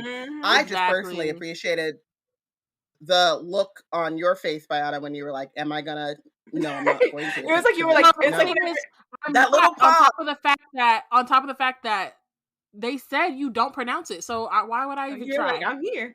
But it's funny because it's like if you're gonna approach like a diving board and you were like looking over it and you're like, nah, I'm not even gonna do it. I'm good. Like, it's not that deep. So they do that, and then Amari goes with Elsie to do the aerial dance thing, which is dope. She says it's basically a mini tornado, but it's controlled so it isn't dangerous. So they're like standing in line until literally they're right next in line when here comes Dylan Van Helsing, who's like, my father wants to talk to you. So that's not fun. And like Robyn saying that like where's someone monitoring her? Oh, the director has not taken his eye off of Amari. He's been monitoring every move she makes. Of course he's waiting in the wings. Yeah. I'm not saying he wasn't monitoring her. I'm saying the people who were trying I know what you're opportunity saying. to learn. Yeah. But he's using this as an opportunity to criminalize. Yeah. So Amari is like nervous about, the illusion being summoned by the director who meets her, and who is also the father of the girl who just tried to humiliate her. But also the director of like her brother's search and whether or not she's going to be able to stay in the program because he's already trying to get her out. It's just, he's a villain. And Laura just admitted that he holds these beliefs and doesn't think that she belongs here anyway. So it's just a lot of things. He's the villain. An antagonist, if you will. He's not, I was going to say, he's not the villain, but he is a villain. And so she's like, what does your dad want? Dylan's like, I have no clue. But she's like, I'm here with the Van Helsing twins, so maybe I can ask him if he knows anything about Vanquish. But she's like, look, if this is me going out, I'm gonna go out with an answer. Let me find something. I'm gonna leave with something. I'm leaving with something. Amari Washington. So then he's like, he says that his dad said that they'll let them know if they learn anything, but that was 6 months ago. But Dylan has been doing some snooping on his own, and found out some information. He's like a little hesitant or just like not really trying to share with Amari at first. But Amari's like, it's not just your sister that's missing. It's my brother too, and you should understand how I feel. And so Dylan's like, fine. They go off to the side briefly. And he says that the Bureau knows who took Quentin and Maria, and they have for months. We find out it was one of Moreau's apprentices, or they stylize themselves as Moreau's loyal apprentice. They went missing. So there's like a letter that came a couple months after Vanquish disappeared, asking for the release of, or demanding the release of Moreau. So it seems like they're alive, but that's all they kind of know. And the Bureau did nothing about they didn't respond because, they don't negotiate with terrorists, clearly. But then the hybrid attacks started. So basically there's some person who is using the hybrid attacks to try to force them to release Moreau, and then is saying that they'll release Vanquish in return, which, as far as evil plans go, not bad. It's kind of basic, but it's a tried and tested, tried and true. Yeah, you know what I mean? Yeah, I'm like, if you're gonna, you gotta. He's not the leader of the pack. Whoever, the apprentice is the apprentice. You know what I'm saying? So they're just like, let's go with something that works. So Amari is like, I can't believe Director Van Helsing accused me of being that magician. Does he really think I'd kidnap my own brother? Which, again, these people do not run off of logic. Why So would she be yeah, asking questions about her brother if she knew where her brother was the whole time? Like, come on. sure, She she just found could be out trying about to this run it place. up, but she doesn't have it together like that. You know she don't got it like that. No, you know she doesn't. You know she doesn't. Y'all read that intention. It was very clear. So Dylan makes her promise she won't say anything because he's not supposed to know that. So she promises, and then they go over to the director. But before that, Amari's like, hey, we're doing our investigation, you doing your investigation, let's build, I peeped the vision. But Dylan's very Let's investigate together, but he's like, no, he says maybe, but does not seem very into it. So they go to the director, who points out that he saw them head off by themselves, but then Dylan's like, I was just telling Amari that she should leave the investigation to those with actual experience. Which it's funny because Amari gets mad at him for that, but it's super smart. It's actually smart, and it's really funny because again, it's just like a quirk, like a thing for her where she is not a sneaky person. Right. She's like, but it's like he just told I'm gonna tell you straight up what I just said. Right. And like he just told you have to keep it a secret and you can't say anything. And I understand at this point that she is sensitive, and because it's like Laura just got done like bullying her. Director Van Helsing does not like her and has already made it clear that he is trying to get her kicked out. And so Dylan has a bit of an attitude, you know what I mean? Like it's not like he was being friendly necessarily in that conversation. And then now he's kind of like putting her on blast, like she says. But it also doesn't occur to her that he's like trying to keep their conversation on the low. But I also feel like I don't know that she's expecting for him to tell the truth. Like she's probably just expecting for him to like not throw her under the bus. Not make her look bad. Yeah. Sure. But it's like also it's like it doesn't actually make her look bad because she has said point blank period, this is what I'm here for. Right. So if anyone knows anything about Amari right now, they know that she is here to look for her brother. But so it's a very if she wasn't so emotional at this moment, she would have probably seen it, but right. But because not in the right frame of mind. Happened, it's like building up to this. Like I understand why in this moment she's mad, but it's also funny because it's like very obvious what he's doing. But so how attentive is the father Van Helsing? Because like, why would he have to take her to the side to tell her that? I mean, I think it's just a reason. He narrows his eyes. I'm just saying, Director Van Helsing is not all that on top of what his kids is up to. If he's over here, he's not. But the way that he responds does sound like he's still he's slightly suspicious. Yeah, yeah, because he just kind of narrows his eyes and he says, "I see," but that's kind of it. But he also he knows his children a little bit, and he knows that like Laura is I'm saying a little bit. He knows them a little. He also realizes that Laura is a raging, psychopathic, terrible child. I mean, Laura's exactly the product of what he's made her, because she's spouting out all the things her daddy be saying. This is true, but I'm thinking like he probably just also chalks it up to like, oh, this is some 12th grade Dylan, like bullying drama stuff.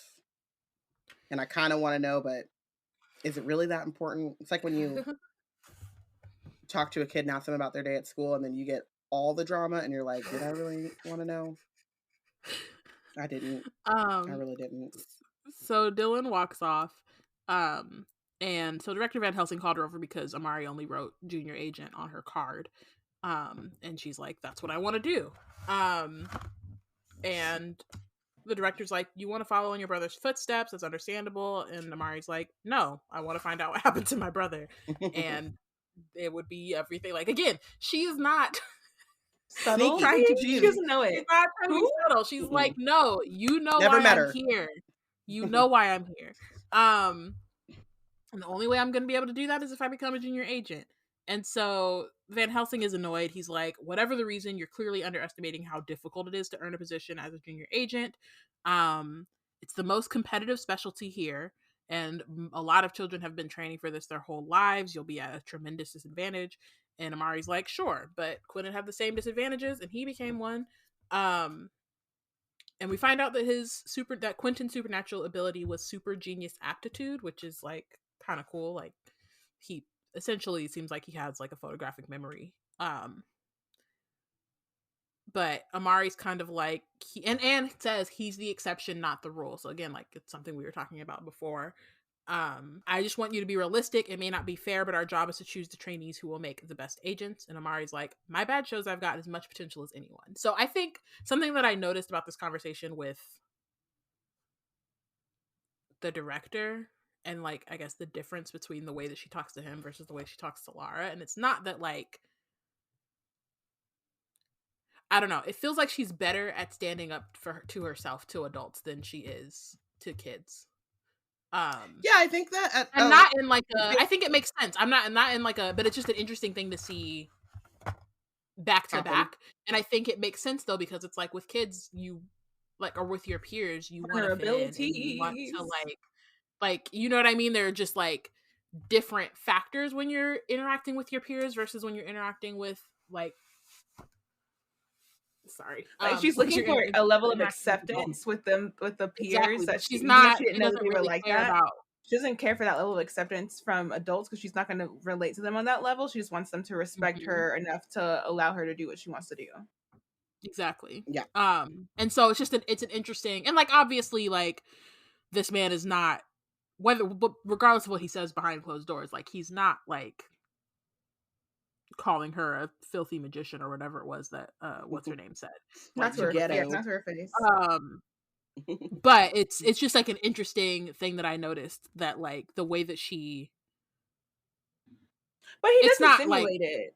But I think that there's also he definitely insinuates it. But I'm saying like it's not that it's like vastly different from how she is like talking to Lara, but I think there's just more emotion and like this other like layer of wanting to be accepted by your peers and that kind of thing.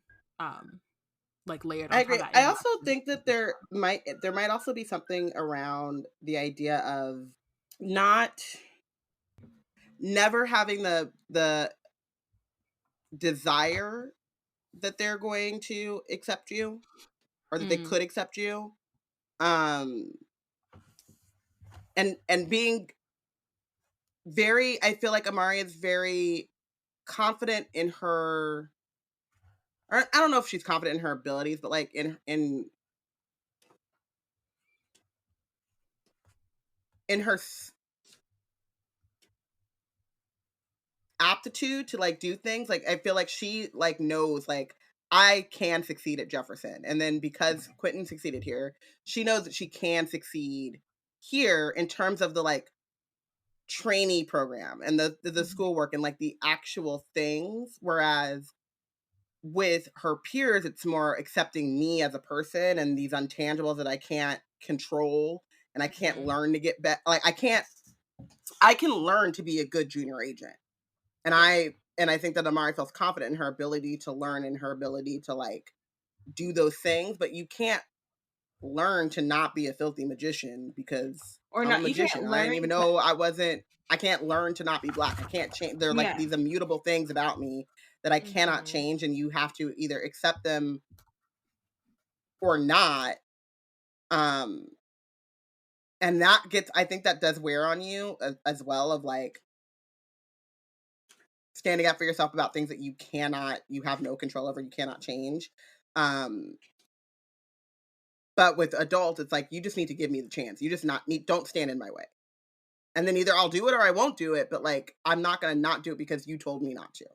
Does that make sense? Yeah, but also she can't learn to make people treat her with respect, basically. Like, she can't make them, like, she can't make her peers not even just accept her, but literally just like not fling dirt and say stuff about her. She can't do that through learning and building and skills.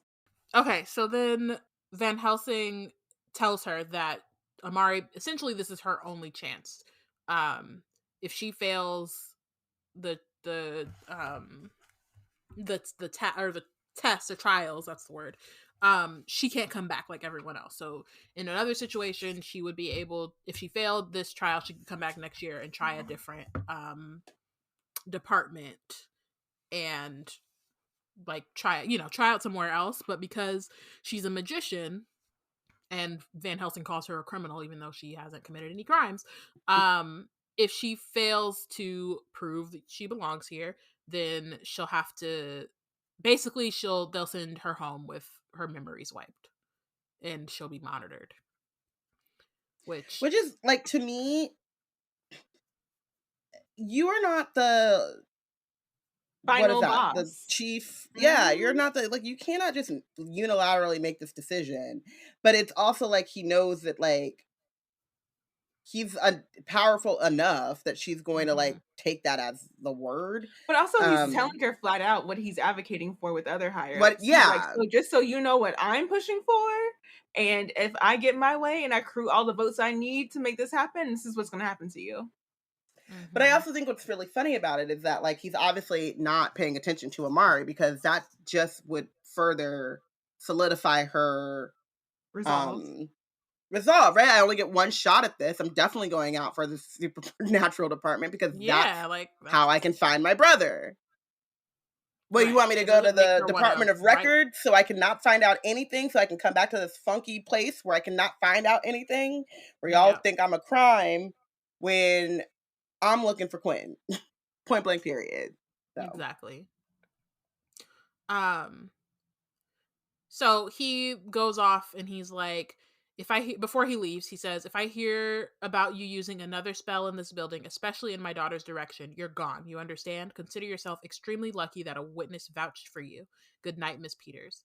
And then he stomps off and Amari feels like crying, which, like, I would too. You just got bullied by 2.5 Van Helsings just for trying to find your brother and their, like, family member too. And, like, it's just...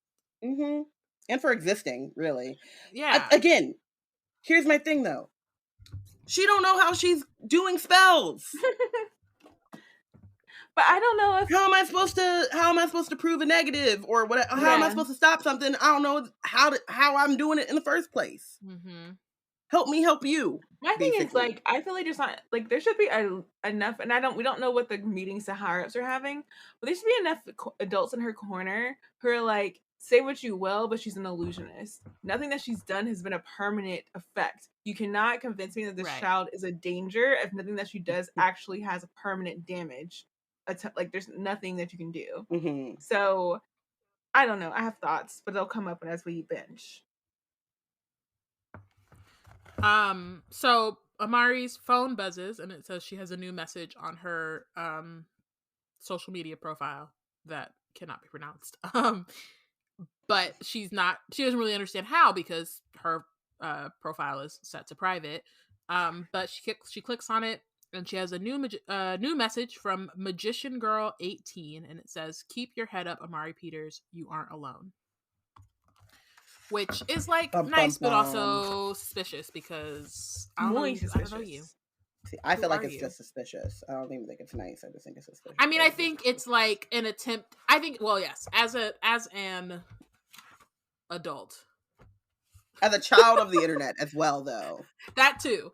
That's suspicious. As, like, somebody who's like, it's like clearly somebody is sees you upset, sent you this message anonymously, and I just feel like if you've watched enough Gossip Girl, think I'm being watched. Like, XOXO Gossip Girl. I'm thinking about Catfish. And I never even watched Gossip Girl. But my thing is that, like, 'cause I could never make it through it. I don't know what it was. I couldn't do it. But for me, I was, as an avid mystery fan, like, my whole thing is to always be suspicious of everyone and look for motives and opportunities at any given place. And I'm like, what is the motive of some stranger? Like, first, how do they know that you had a profile if it's there? So why are they monitoring you so closely that they know that you have built out a profile? 2, how the timing of it, the opportunity, how is sending it to you right after you speak to the director Van Helsing, and they've witnessed all the stuff that you've been through this tonight for them to tell you to keep your head up. Like, she knows people have been watching her, but there's a lot of people watching her, and this, if it's supposed to be endearing, like, why are you trying to ingratiate yourself to me if you can't do it in person? Like, I just, Motives and opportunities. What's going Whoopi on? Goldberg ghost gift, you in danger, girl. Mm-hmm. People need to watch It's Catfish not- or that Manti Te'o. It was a documentary on Netflix, but like Manti Te'o, I don't know if y'all know, you two definitely don't. He was a football player, was very famous, No, went to when you USC. said it the second time, I was like, I remember this I documentary. think he got like he got the Heisman, I'm pretty sure. But he got catfish and his like girlfriend died of cancer, but then she didn't die. And then it came out that like he was telling everyone about how his girlfriend passed away from cancer. And then it came out that like none of that was true. Girlfriend doesn't exist.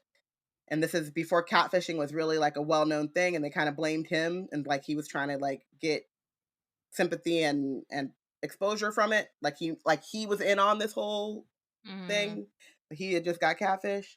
And like, yeah, man. If you do not video chat or meet them in person, you in danger, girl. And even now, they're making deep fake faces. So good luck on that video chatting. Nah, you gotta be in real life. Mm-mm.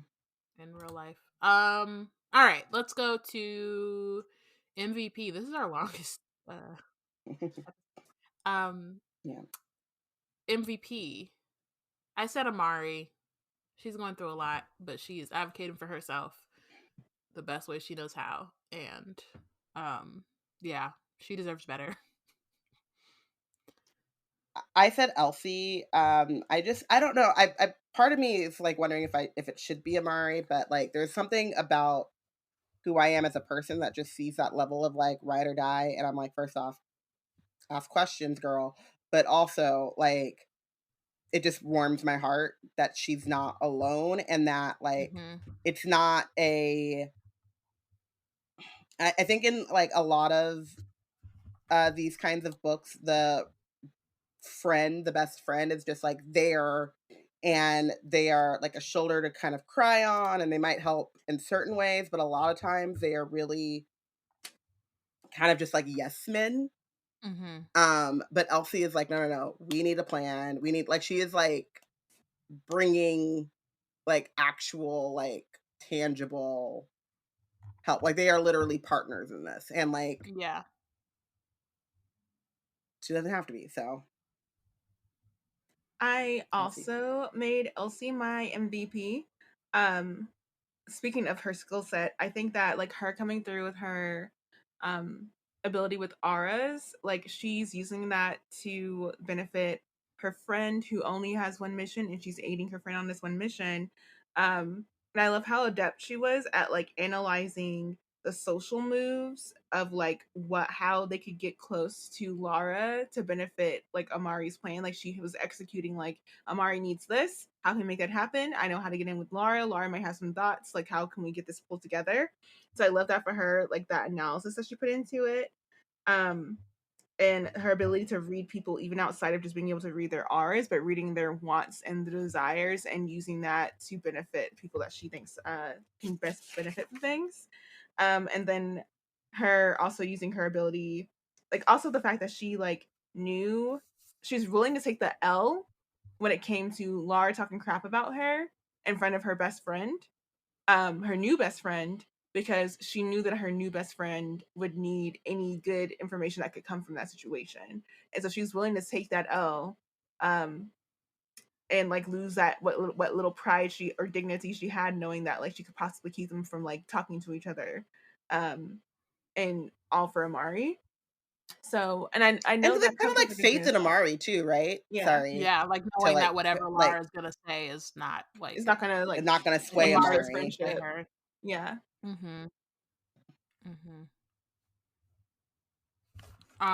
Okay, who did you bench? I already said that mine. That punk ass Van Helsing. Ugh. Well, no. Sorry, I have to realize that I didn't make that quite clear. That's true. Two of them in this chapter. There are the Van Helsings are. Van Helsings in general are losing, but I definitely wrote that. Like at the end, what did I hold up? Sorry, I just want to find it real quick. At the end of my notes, yeah, I literally wrote Van Helsing suck. Yeah. Like, I was just like, they're trash. But Laura, just in terms of the fact that like you are ostracizing this girl because you're jealous and all of these other isms and bad things that you, whatever. But like Amari starts off or like says to her, like, I mean, she says it to Dylan too, but like we're going through the same thing, right? Like, yeah, she doesn't look like you. She doesn't come from the same place that you come from. She doesn't like have the attributes that you value for whatever reason, but like you Elsie also says like she really looked up to Maria, so like she thought that like deep down in there somewhere there was some sort of understanding, like, and like, yeah, and that she could be swayed from her like most terrible self to like look at the bigger picture, and she just couldn't. And she's young and she's impressionable, but at 12 years old I ain't never called no one ghetto and threw him slurs. Like I just knew that like you have a moral code. It's still flexible, but it's still there.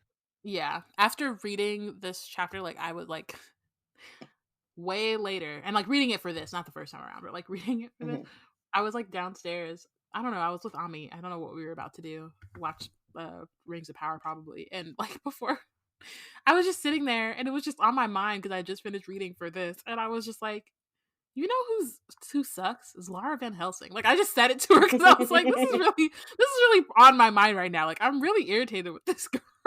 And Ami's like, oh yeah, definitely. But like I was just like, you know what? You're the only person in this house right now who understands where I'm coming from. But yeah, I just like it's one of those things that like really bothers me when you see like younger people doing bad things, and usually younger white people, and you get the like, well, they're kids, and it's like I can't make that too excuse. was a youth. I too was a youth, and yet I never sucked the way that Laura Van Helsing sucks. You gotta learn you gotta learn accountability at some age, and the earlier it is, the better it is that you'll hold yourself accountable going on. And that's honestly like the and y'all are really like putting these kids at a detriment by not holding them accountable for the crap that they be doing. You need to hold them heifers accountable. And like that's like the age to do it too. Like not that you can't teach any age, kids every age, every age you should learn accountability, but like that like middle school age, you're like so impressionable and you internalize a lot, and so it like definitely shapes your perspective in a way that is not necessarily permanent, but it's like very important. And so like Lara needs a good pop in the mouth, or like somebody to talk to her and be like, ma'am, this is it. This is not I remember work. telling my niece, they're a little bit older, but I remember when she was in high school and she was talking about someone who was being rude and being like just saying things that she didn't think were like whatever, and she's like, I don't really want to, make a big deal of it, but I also don't want to be mean. And I was like, no, ostracize that girl. Like, you don't have to be friends with people. You don't have to like sit in spaces with people who act like this. And she's like, well, it's not to me. It's to like, I guess it was one of those like nice, nasty, nice girls. And she was being nasty, nice to one of their like mutual friends. And she's like, I don't want to like cause a scene or make my friend feel, like put on the spot if I said something, but I can like, she knew what was going on. And I was like, no, you do not have to be friends with someone who is mean to someone else. Like, what would you like it if I was friends with someone who made your life miserable? Like, you ostracize these girls. That's how she gonna learn. How else is she gonna learn that that's not how you treat people? So, yeah. Laura need to go. She's got to go. But Laura wouldn't be half as trifling if it wasn't for her stink dad. And that's why I have benched the whole entire Van Helsing family, because dishonor on you, look at Maria, dishonor on your cow, dishonor. You come in here with dishonorable words and actions. Maria said, I am literally missing. How did I get in it? Maria, honestly, She I don't clearly even didn't know. teach her And kids. Portia was like, family, we don't know that girl. no, She might also be trash. no. If her family is this trash, I'm gonna look at her with a side eye because you got bigots up in here. You don't got just regular old run of the mill like just annoying people. These are freaking whole bigots in your family. It's true. So I'm gonna need you to have to prove real hard to me that you are not on that vibe. Because Like, right prove now, you belong. Prove you don't belong on the bench. prove it. Prove it. Nah, that's super fair. Definitely. I am never gonna not give wrong. a freaking benefit of a doubt to like if there's 5 people in your family No. and 3 of them are known bigots, I'm not gonna give you it. I'm not gonna do it. I'm not gonna do it. I'm not gonna give it to you. I'm gonna wait and see. Super fair. I'm gonna wait and see, but you're not gonna get the initial benefit of my doubt. No, you won't. I'm gonna wait and see. Okay, what's because you're not gonna catch me slipping, and I think we're friends, and then you say some nasty hybrids. What? Excuse me? Nope. If anybody's feelings are gonna get hurt in the situation, it's you, not me. And I did note some key points for because y'all talked Laura down, but like for director Van Helsing, I feel like he amped Laura up to make Amari feel discouraged so that he could further shut her down with the systemic, like, this is why you're not going to be able to succeed thing. Because he had her card on him. Like, he was going to have a conversation with her. And all the points that he made were the same points that Laura and her friends made when it comes to, like, you don't have the same advantages. You're not going to be able to make it. This is your shot. Magicians are awful. Like, he just did, had her put in the whole full form, and he just did the quick notes. Like, he was just, like, spark notes for telling her, but like in a grown-up, you can't use my words against me in a way that'll get me fired kind of way. And then the fact that he, like, where Laura said ghetto, he said criminal. Just gave her the 1-2 punch, huh? Okay. But he said to her this, the most like just the thing that solidifies how crappy he was as an adult to say something to Amari was whenever he said, perhaps your being a magician is the only thing special about you. You are a full adult saying this to a child. How dare you? Job. If Mama Peters was there, you would have got slapped in the face right then. And you would have deserved it. And what you could have done, just clutch your plurals, because you know you deserve that crap. Try to get her run out of here, but you can't. She's justified. So the whole family can go. I don't want to see him anymore. Bye. Bench. Maybe eternally. Maria, you're on notice. On notice. I'm watching you. We're gonna find you or whatever, but like, you know, you deserve to be. We're gonna find you because finding you means finding Quentin, but once we find you're back on the radar, you're on notice. Go sit down with your family. And their mama, I don't know what their mama's giving, but whatever the mama's on, her too. Because you allowing them to come out here with this bigotry. You ain't about nothing. Because if you were about something, they wouldn't dare to utter some bigotry in front of you and come out here with this. Nope. This whole family is dusty. Bye. Thanks y'all for listening.